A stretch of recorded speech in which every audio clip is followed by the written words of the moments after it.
Sir నమస్కారం sir. నమస్తే. Sir Vijayasai Reddy గారు ఆల్రెడీ రాజకీయ సన్యాసం తీసుకున్నాను, వ్యవసాయం చేసుకుంటాను, ఇక రాజకీయాల్లోకి మళ్ళీ రాను అని చెప్పేసి గతంలో స్టేట్మెంట్స్ ఇచ్చి బయటకొచ్చేయడం మనం చూసాం సార్.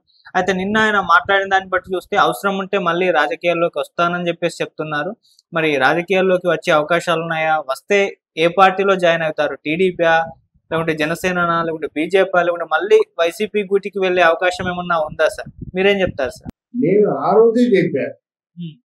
విజయసాయి రెడ్డే కాదు, ఈ రోజు ఎవరైనా వేల కోట్లు ఆస్తులు ఉన్నవాళ్ళు ఆ ఆస్తుల్ని కాపాడుకోవాలంటే రాజకీయం ఒక్కటే శక్తిని ఇస్తుందన్నమాట. ఆ కాపాడుకునే శక్తిని ఎవరైనా రావచ్చు, వస్తారని చెప్పామాట. పోయినట్టయితే విజయసాయి రెడ్డి ఇప్పటి నుంచి కాదు, రాజశేఖర్ రెడ్డి గారు ముఖ్యమంత్రిగా ఉన్నప్పుడు కాంచి రాజశేఖర్ రెడ్డికి నమ్మిన పట్టు. ఆయన ఆస్తులు, ఆయన తాలూకు రహస్యాలన్నీ రాజశేఖర రెడ్డి దగ్గర ఉన్నాయన్నమాట. అయితే ఎందుకు జగన్మోహన్ రెడ్డి కూడా విజయసాయి రెడ్డి బాగా నమ్మాడు. నా గుండెకాయ అనేవాడు అనమాట. మరి ఆ గుండెకాయకి అన్ని రహస్యాలు చెప్పారు. కొన్ని రహస్యాలు చెప్పి సజ్జల రామకృష్ణారెడ్డి ఇంకో గుండెకాయ వచ్చాడు. కనుక అక్కడ ఈ రెండు గుండెకాయలకి మధ్య క్లాష్ వచ్చి ఆ పార్టీ భ్రష్టత్వం పట్టింది. ఎవరండి బయట వాళ్ళు విమర్శించిన దానికంటే వీళ్ళని వీళ్ళు విమర్శించుకుందే ఎక్కువ కదా. సజ్జల రామకృష్ణారెడ్డి జగన్మోహన్ రెడ్డి ఆ మాట వింటూ ఉండేదని ఆయన అంటాడు. విజయసాయి రెడ్డి నన్ను ఉత్తరాంధ్రకే పరిమితం చేశారు, పరిపాలనలో నాకు నా తాలూకు ఏది నా ఆలోచనలో తీసుకోవడం లేదని ఆయన బాధ. ఆస్తిపాస్తులు, భూ కబ్జాలు, మంచి చెడ్డ అంతా విజయసాయి రెడ్డి చూశాడు. అక్కడ ఏంటంటే మొత్తం అంటే అక్కడ సకల శాఖ మంత్రిగా సజ్జల ఉన్నాడు. అందువల్ల వాళ్ళిద్దరికి మధ్య ఉన్న క్లాష్ వాళ్ళు బయటికి చెప్పుకోకుండా అది జగన్మోహన్ రెడ్డి మీదేమో ఆ ప్రభావం చూపించేవారు.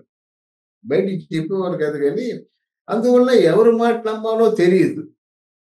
ఇక్కడ విజయసాయి రెడ్డి గారి కంటే సజ్జల రామకృష్ణారెడ్డి గారి మాట మీద కొంచెం గురి కుదిరింది. ఎంతవరకు మునిగిపోయినా చివరకు 151 కాస్త 11కి దిగజారిపోయినా విజయసాయి రెడ్డిని దూరంగా పెట్టాడు. రామకృష్ణారెడ్డిని ఇంకా ఆంతరంగికుడిగా ఉంచుకున్నాడు. ఆ ఆంతరంగికుడిగా ఉంచుకోవడం ఎవరికీ నచ్చలేదు. మిగతా ఇప్పుడు కొంతమంది ఉన్నారంటే వాళ్ళందరూ కేవలం ఏదో ఒక అండర్‌స్టాండింగ్ ఉంటుంది.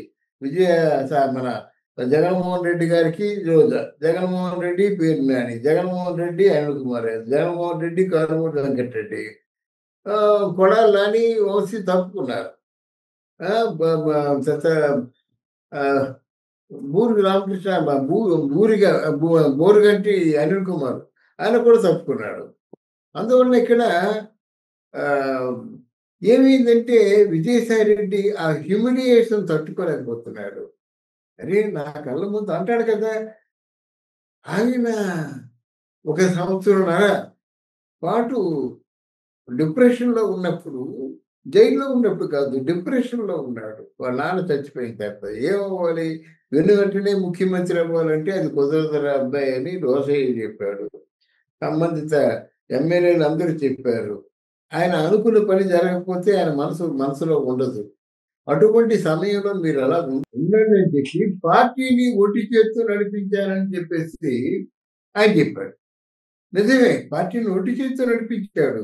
అలాంటి వ్యక్తికి ఈరోజు నువ్వు పోయినా పర్వాలేదు, ఏం ఊడింది ఏం లేదని చెప్పి జగన్మోహన్ రెడ్డి చెప్పడం తట్టుకోలేకపోయాడు. దాని తర్వాత జగన్మోహన్ రెడ్డి భార్య, చెల్లెలు, భర్త అయినటువంటి తారకరత్న, చెల్లెలు కూతురు తాలూకు ఆ తారకరత్న భార్య దగ్గర బంధువు. ఒక 3 రోజులు ఆ క్రిమేషన్‌కి వెళ్ళడం, మంచి చెడ్డ కార్యక్రమాలకు వెళ్ళడం, చంద్రబాబు నాయుడుతో కలుసుకోవడం, చాలా ఆప్యాయంగా మాట్లాడుకోవడం ఉంటుంది కదా! అవన్నీని. దానికి ఏంటంటే ఒక ఆధారం దొరకకుండానే ఎన్నో సెలవులు, పలవులు అన్నీ చెప్పేటువంటి రాజకీయ నాయకులు చంద్రబాబు నాయుడు, విజయసాయి రెడ్డి దగ్గర దగ్గర కూర్చొని నవ్వుతూ మాట్లాడుకుంటే ఎన్ని కథలు అల్లుతారండి. ఆ కథలన్నీ నమ్మాడు. అది బయటికి అడగలేదు. అడగకుండా ఇక్కడ కొన్ని కొన్ని విషయాల్లో ఏ విషయం అంటే చిన్న విషయం చెప్తాను లాజిక్. విజయసాయి రెడ్డి తాలూకు 12 ఫోన్లు ఒకేసారి చెత్తకొట్టేశాడు. చిన్నపిల్లలు చేశాడు పోయి అని చెప్పాడు మాట. ఆ పని ఏం చేయలేదు. సదరు రామకృష్ణారెడ్డి చేయలేదు. అలాగే డైలీ కాల్ రిపోర్ట్ చూసినట్టయితే మొత్తం ఆయన తాలూకు వ్యవహారం అంతా బయటపడుతుంది. డిశ్చార్జ్ చూసినట్టయితే ఆయన ముందుగా జాగ్రత్త పడ్డాడు. నువ్వు జాగ్రత్త పడితే జాగ్రత్త పడ్డావు, నాకు చెప్పి జాగ్రత్త పడవచ్చు కదా, నాకు చెప్పకుండా ఎందుకు జాగ్రత్త పడ్డావు అనేది ఒకటి. 2 లిక్కరు తాలూకు ఆ స్కామ్ అంతా నడిపించింది ప్రధానమైన వ్యక్తి విజయసాయి రెడ్డి అల్లుడు. అరబిందో ఫార్మసీ కంపెనీకి పెద్ద ఓనరు. ఆయన కొన్ని 100 కోట్లు 1000 కోట్లు ఉన్నాయి. అక్కడెక్కడో మచిలీపట్నంలో కూడా పోర్టు ఆయనే ఆధ్వర్యంలో జరుగుతుందని అనుకున్నారు, కానీ ఇక్కడ కానివ్వలేదు. కానీ ప్రభుత్వం తాలూకు చాలా కాంట్రాక్టులు ఆయన దగ్గర ఉన్నాయి. అలాగే లెక్కర్ తాలూకు మొత్తం ఆ వచ్చే రాబడి మంచి చెడ్డ అంతా చూడడంలో విజయసాయి రెడ్డి తాలూకు ఆ అల్లుడే ఉన్నాడన్నమాట. అక్కడేదో అంటారు కదా, మీరు పిచ్చోడండి, పేరు చెబితే నీది చెడ్డ పేరు, ఆ లాభం చూసినట్లయితే ఆ విజయసాయి రెడ్డికి లాభం వస్తుంది అని అలా చెప్పేసరికి మొత్తానికి విజయసాయి రెడ్డిని తట్టుకోలేకుండా అవమానం పాడు చేసి దూరం పెట్టుకున్నాడు. విజయసాయి రెడ్డికి అపాయింట్మెంట్ కూడా లేకుండా చేసుకున్నాడు. అప్పుడు విజయసాయి రెడ్డి కూడా తెలివైన వాడు. అప్పుడు చెప్పాడు అనమాట, నేను చేసిన సేవకి ఇన్నాళ్ళు నేను కష్టపడి మీకేమో నా చర్మం వచ్చి మీకు చెప్పులు కుట్టించినందుకు మీరు నాకు ఇచ్చే బహుమతి ఇదా? సినిమాలో రాజకీయాలు వద్దు, ఏమొద్దు, నేను రాజకీయాల్లో విరమిస్తాను, నా వ్యవసాయదారుడిని, బేసిక్గా వ్యవసాయం చేసుకుంటాడు అన్నాడు. నేను అప్పుడే చెప్పాను, ఆస్తులు ఉన్నవాడు ఎవడు రాజకీయాల్లోంచి తప్పించుకోలేడు, తప్పించుకోకూడదు. తప్పించుకున్నట్టయితే ఆస్తులు మిగలవు. అందువల్ల ఏదో రోజు వస్తాడు అనుకున్నాడు. కానీ ఇక్కడ చంద్రబాబు నాయుడుతో కలిసే అవకాశం లేదు.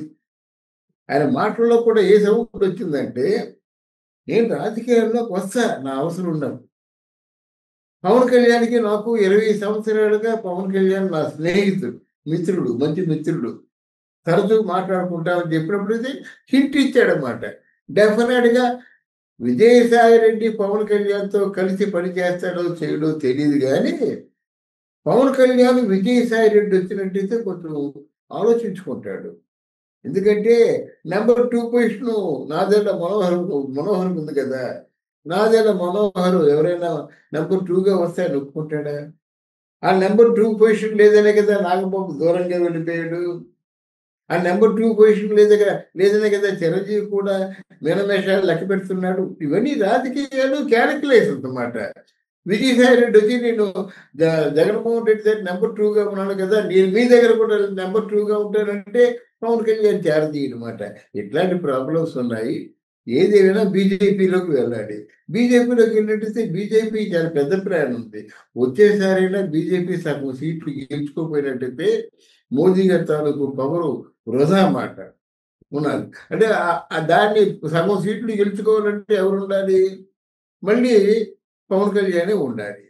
అప్పుడు ఆ సమయంలో బీజేపీ పార్టీకి ఒక మంచి గట్టి ఒక నాయకుడు ఎవరున్నారు అంటే బీజేపీ పార్టీతో చాలా అనుబంధం ఉన్నటువంటి విజయసాయి రెడ్డి ఉన్నాడు. సో ఎలక్షన్స్ ముందు విజయసాయి రెడ్డి బీజేపీ పార్టీలో చేరవచ్చనిది నా అంచనా. నేను ఎప్పుడు ఏ అంచనా వేయను, అంచనా వేస్తే తప్పదు. కనుక బీజేపీకి ఒక మనిషి కావాలి, ఓ నమ్మకస్తుడు కావాలి, తెలివైనడు కావాలి, సమర్థుడు కావాలి, నందిని పందిని నంది చేసేటువంటి నాయకుడు కావాలి. ఆ నాయకుడు విజయసాయి రెడ్డి. గనక డెఫినెట్గా విజయసాయి రెడ్డి రాజకీయాల్లోకి వస్తాడు, బీజేపీ పార్టీలో చేరుతాడు. పవన్ కూడా బీజేపీ పార్టీలో ఉన్నట్టే, పేరుకి జనసేన అయినప్పుడు కూడా కంప్లీట్గా పవన్ కళ్యాణ్ ఆయన తాలూకు వ్యక్తిత్వం అంతా మోదీ దగ్గర ఉంది. కనుక అలాంటి పవన్ కళ్యాణ్ ఎలా వదులుకుంటాడు? ఆయన వదులుకోడు. ఓటమనే మాట ఉంటుంది. 15 సంవత్సరాలు చంద్రబాబు నాయుడు ముఖ్యమంత్రిగా ఉండాలని అంటాడు. అంటే రాజకీయాలు మాట్లాడితే మాటలవి. 15 సంవత్సరాలు చంద్రబాబు ముఖ్యమంత్రిగా ఉన్నట్టయితే లోకేష్ ఏమవుతాడు, పవన్ కళ్యాణ్ ఏమవుతాడు, బీజేపీ పార్టీ ఏమవుతుంది అన్నది ప్రజలే ఆలోచించుకుంటారు. దానికోసం ప్రత్యేకించి చెప్పవలసిన అవసరం లేదు. విజయసాయి రెడ్డి మాత్రం తప్పకుండా రాజకీయాలకు వస్తాడని గంటాపదంగా నేను చెప్పగలను. Right sir, thank you so much sir. ఓకేనా? Thank you.